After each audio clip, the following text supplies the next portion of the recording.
제1부 니콜라우스 코페르니쿠스의 삶과 인물. 1473년 폴란드 북부의 작은 도시 토룬. 비스와 강이 유유히 흐르는 이 도시는 한자 동맹의 교역 거점으로 번성하던 곳이었습니다. 유럽은 막 르네상스의 물결이 이탈리아에서 북쪽으로 번져오던 시기였고, 구텐베르크의 인쇄기가 발명된 지 채 20년이 지나지 않아 책과 지식이 유럽 전역으로 퍼지기 시작하고 있었습니다.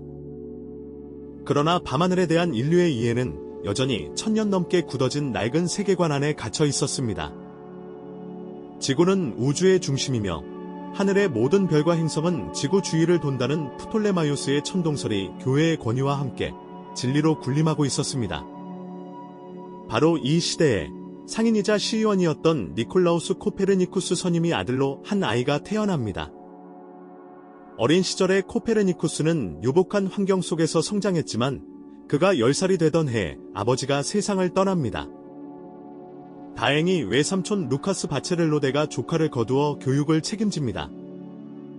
훗날 주교가 되는 이 외삼촌의 품 안에서 코페르니쿠스는 당대 최고 수준의 교육을 받을 기회를 얻게 됩니다. 어린 코페르니쿠스가 밤마다 창밖의 별을 바라보며 무언가를 골똘히 생각하는 모습을 집안 사람들은 자주 목격했다고 전해집니다. 그 눈 속에는 이미 무언가를 의심하는 빛이 있었을지도 모릅니다.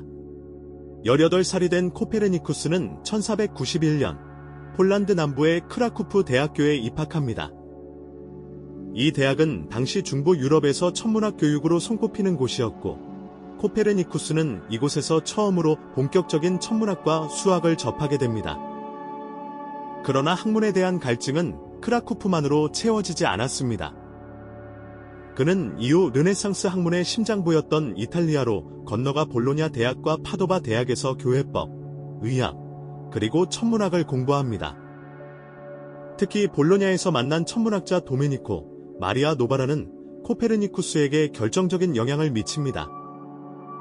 노바라는 프톨레마이오스 체계의 허점을 날카롭게 비판하던 인물이었고, 이 스승과의 대화 속에서 코페르니쿠스는 처음으로 기존 천문학 체계 전체를 의심하기 시작합니다. 당시 프톨레마이오스의 천동설은 행성의 움직임을 설명하기 위해 주전원이라는 복잡한 보조원을 수십 개씩 덧붙여야 했습니다. 마치 처음부터 잘못 만든 지도를 억지로 꿰매고 붙이는 것처럼 이론은 점점 더 복잡하고 난잡해지고 있었습니다. 이탈리아 유학을 마치고 폴란드 프롬보르크의 성당 참사회원으로 돌아온 코페르니쿠스는 성당탑 위에 작은 관측소를 꾸립니다. 그리고 수십 년에 걸쳐 밤마다 홀로 하늘을 올려다보며 자신만의 새로운 우주체계를 조용히 구축해 나갑니다. 코페르니쿠스는 지극히 신중하고 내성적인 인물이었습니다. 그는 자신의 이론이 가져올 파장을 누구보다 잘 알고 있었기에 수십 년 동안 연구 결과를 소수의 지인들에게만 조심스럽게 공유했습니다. 가까운 학자들 사이에서 손으로 필사한 요약본인 소해설서가 돌아다니기 시작한 것은 1510년대의 일이었지만 코페르니쿠스 자신은 여전히 공개 출판을 두려워했습니다. 신학자들의 반발, 교회의 압박, 동료 학자들의 조롱이 두려웠던 것입니다. 그의 제자이자 젊은 수학자 게오르크 요하임 네티쿠스가 스승을 찾아와 출판을 적극 설득하지 않았다면 인류 역사를 바꾼 이 책은 영영빛을 보지 못했을지도 모릅니다. 네티쿠스의 설득 끝에 마침내 출판에 동의한 코페르니쿠스는 그러나 완성된 책을 손에 쥔 바로 그날 뇌졸중으로 쓰러져 의식을 잃었다고 전해집니다. 천구의 회전에 관하여가 출판된 1543년 코페르니쿠스는 숨을 거두었습니다.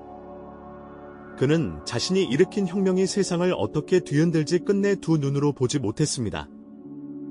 후대의 과학자 갈릴레오는 코페르니쿠스를 가리켜 위대한 정신의 소유자라고 불렀고, 케플러는 그의 이론을 발판 삼하 행성 운동의 법칙을 완성했습니다. 인류가 우주에서 자신의 위치를 새롭게 인식하게 된 출발점, 코페르니쿠스.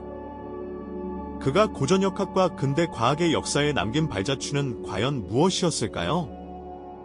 제2부 고전역학 발전에 대한 코페르니쿠스의 기여. 코페르니쿠스가 연구를 시작한 15세기 말, 유럽의 천문학과 자연철학은 1000년 이상 된 거대한 권위의 그늘 아래 놓여 있었습니다. 기원전 4세기 아리스토텔레스가 완성하고 기원 후 2세기 프톨레마이오스가 수학적으로 정교하게 다듬은 지구 중심 우주관, 즉 천동설은 단순한 과학 이론이 아니었습니다. 그것은 신학과 철학, 그리고 세계관 전체와 단단히 묶인 진리의 체계였습니다.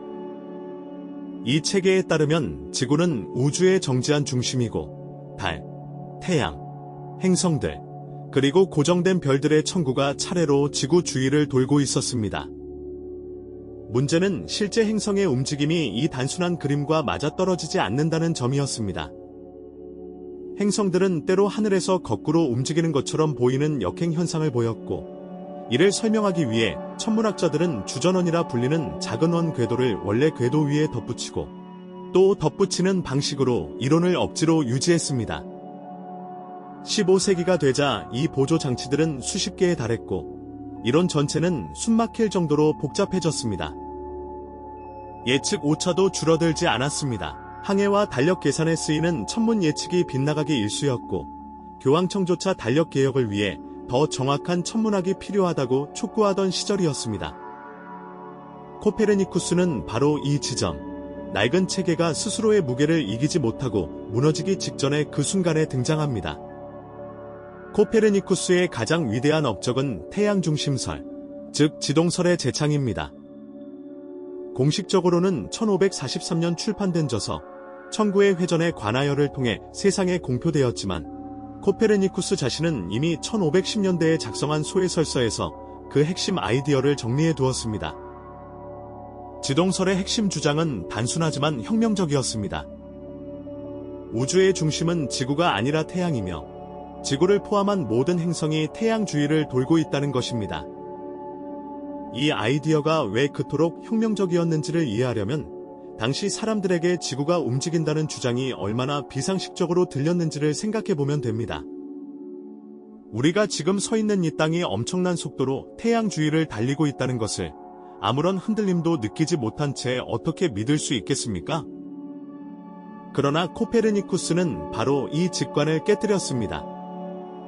행성의 역행 운동처럼 복잡해 보이는 현상이 사실은 지구와 다른 행성이 서로 다른 속도로 태양 주위를 공전하기 때문에 생기는 시각적 착각임을 수학적으로 보인 것입니다. 마치 고속도로에서 빠른 차가 느린 차를 추월할 때 느린 차가 잠시 뒤로 가는 것처럼 보이는 것과 같은 원리입니다. 이 단순한 발상의 전환 하나로 수십 개의 주전원을 필요로 하던 천동설의 복잡한 구조물이 한순간에 무너져 내렸습니다. 코페르니쿠스의 두 번째 중요한 기여는 행성 운동의 수학적 모형 정립입니다. 천구의 회전에 관하여는 단순한 철학적 주장의 책이 아니었습니다. 이 저서는 6권으로 구성된 방대한 수학 천문학 저작으로 각 행성의 궤도 반지름과 공전 주기를 계산하고 태양 중심 체계 아래에서 행성의 위치를 예측하는 구체적인 수학 모형을 담고 있었습니다. 코페르니쿠스는 여전히 원 궤도를 가정했기 때문에 완벽한 정확도에는 이르지 못했지만 그가 제시한 행성들의 상대적 거리와 배열은 놀라울 정도로 현대의 측정값에 가까웠습니다. 예를 들어 그는 수성, 금성, 지구, 화성, 목성, 토성의 순서로 행성이 태양에서 멀어진다는 배열을 올바르게 제시했고 각 행성의 공전 주기도 상당히 정확하게 산출했습니다. 이 수학 모형은 이후 티코 브라헤의 정밀 관측 자료, 케플러의 타원 궤도 법칙, 그리고 뉴턴의 만유인력 법칙으로 이어지는 과학혁명의 직접적인 발판이 됩니다. 코페르니쿠스가 없었다면 케플러는 무엇을 발전시켰을 것이며 케플러가 없었다면 뉴턴은 어디서 출발했을까요? 과학사 학자들은 코페르니쿠스의 수학 모형을 가리켜 근대 정밀 천문학의 첫 번째 벽돌이라고 평가합니다. 코페르니쿠스의 세 번째 기여는 과학적 사고방식 자체에 대한 혁신입니다. 그는 단순히 새로운 이론을 제시한 것이 아니라 자연을 이해하는 방법에 대한 근본적인 질문을 던졌습니다. 이론이 아무리 오래되고 권위 있더라도 그것이 관측 사실과 맞지 않는다면 버려야 한다는 것입니다. 오늘날에는 너무나 당연하게 들리는 이 원칙이 당시에는 교회와 철학의 권위에 정면으로 맞서는 위험한 주장이었습니다. 코페르니쿠스는 자신의 저서 서문에서 수학자들의 권한을 주장합니다.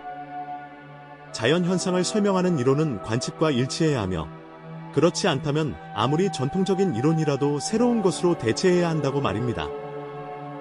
이것은 단순한 천문학 이론의 교체가 아니라 근대 과학의 방법론적 토대를 세우는 선언이었습니다. 훗날 갈릴레오가 실험으로, 뉴턴이 수학으로 자연을 이해하려 했던 그 태도는 바로 코페르니쿠스가 씨앗을 뿌린 것입니다. 과학 철학자 토머스 쿤은 1962년 저서 과학혁명의 구조에서 코페르니쿠스의 전환을 패러다임 전환의 가장 대표적인 사례로 꼽으며, 이것이 단순한 이론 교체가 아니라 세계를 바라보는 틀 자체의 교체였다고 분석합니다. 코페르니쿠스의 지동설은 고전역학의 탄생에 직접적인 역할을 했습니다. 고전역학, 즉 물체의 운동과 힘을 다루는 물리학 체계는 어떻게 보면 하나의 근본적인 질문에서 출발합니다. 지구가 움직인다면 왜 우리는 그 움직임을 느끼지 못하는가? 이 질문은 코페르니쿠스 이후 갈릴레오와 데카르트로 하여금 관성의 개념을 발전시키도록 이끌었습니다. 관성이란 물체가 외부에서 힘을 받지 않으면 현재의 운동 상태를 계속 유지하려는 성질을 말합니다. 지구 위에 우리가 지구의 공전을 느끼지 못하는 것은 우리 자신도 지구와 함께 같은 속도로 움직이고 있기 때문입니다. 이 아이디어는 뉴턴의 운동 제1법칙, 즉 관성의 법칙으로 정식화됩니다. 또한 케플러는 코페르니쿠스의 태양 중심 모형을 바탕으로 행성이 원이 아닌 타원 궤도를 그리며 태양 주위를 돈다는 사실과 행성의 속도가 태양에 가까울수록 빨라진다는 법칙을 발견합니다. 이 케플러의 법칙들은 다시 뉴턴이 만유인력의 법칙을 수학적으로 유도하는 데 결정적인 근거가 됩니다. 즉 코페르니쿠스 없이는 케플러가 없고 케플러 없이는 뉴턴도 없는 것입니다. 코페르니쿠스의 혁명은 고전역학이라는 거대한 건물의 첫 번째 주춧돌이었습니다. 코페르니쿠스의 업적이 후대에 미친 영향은 천문학과 물리학을 훨씬 넘어섭니다. 직접적인 후계자들을 살펴보면 티코 브라헤는 코페르니쿠스의 태양 중심 체계를 부분적으로 수용하면서 20년에 걸친 정밀 천문 관측 자료를 축적했고, 요하네스 케플러는 이 자료를 이용해 행성 운동의 세 가지 법칙을 완성합니다. 갈릴레오 갈릴레이는 망원경으로 목성의 위성을 발견함으로써 지동설의 직접적 증거를 제시했고, 아이작 뉴턴은 만유인력의 법칙과 운동 법칙을 통해 코페르니쿠스 이후 150년에 걸친 과학혁명을 수학적으로 완성합니다. 현대 기술과의 연결도 놀랍습니다. 우리가 매일 사용하는 위성항법 시스템, 즉 GPS는 지구 주위를 도는 인공위성의 정확한 궤도 계산을 필요로 하는데, 이 계산의 바탕에는 코페르니쿠스에서 케플러와 뉴턴으로 이어진 행성 운동의 수학 모형이 있습니다. 우주 탐사선의 경로 설계, 인공위성 발사, 그리고 화성 탐사 임무 계획 모두 코페르니쿠스가 처음 수학적으로 기술한 태양계 구조에 대한 이해에서 출발합니다. 코페르니쿠스가 없었다면 인류는 지구가 우주의 중심이 아님을 깨닫는데 훨씬 더 오랜 시간이 걸렸을 것이고, 그 깨달음을 기반으로 이루어진 모든 과학기술의 발전도 그만큼 늦어졌을 것입니다. 코페르니쿠스의 삶은 신중한 고독과 조용한 혁명의 이야기였습니다. 그는 평생 작은 성당의 참사회원으로 살면서 밤하늘을 바라보며 수십 년을 홀로 연구했고, 자신의 이론이 가져올 충격을 두려워하면서도 결국 진실을 세상에 내놓기를 선택했습니다. 그가 남긴 태양 중심 우주론은 단순한 천문학 이론이 아니라 인류가 우주 속 자신의 위치를 새롭게 인식하는 출발점이었습니다. 지구는 특별한 중심이 아니라 수많은 행성 중 하나라는 이 통찰은 고전역학의 탄생을 이끌었고, 근대 과학 전체의 방향을 결정지었습니다. 다음에 밤하늘을 올려다보실 때 저기 반짝이는 행성들이 각자의 궤도를 따라 태양 주위를 돌고 있다는 사실, 그리고 우리가 발을 딛고 서 있는 이 지구 역시 지금 이 순간 시속 약 10만 7천 km의 속도로 태양 주위를 달리고 있다는 사실을 떠올려 보시기 바랍니다. 그 광대하고 경이로운 우주의 질서를 처음으로 수학적으로 풀어낸 사람, 바로 니콜라우스 코페르니쿠스였습니다. 이 영상이 유익하셨다면 구독과 좋아요 부탁드립니다.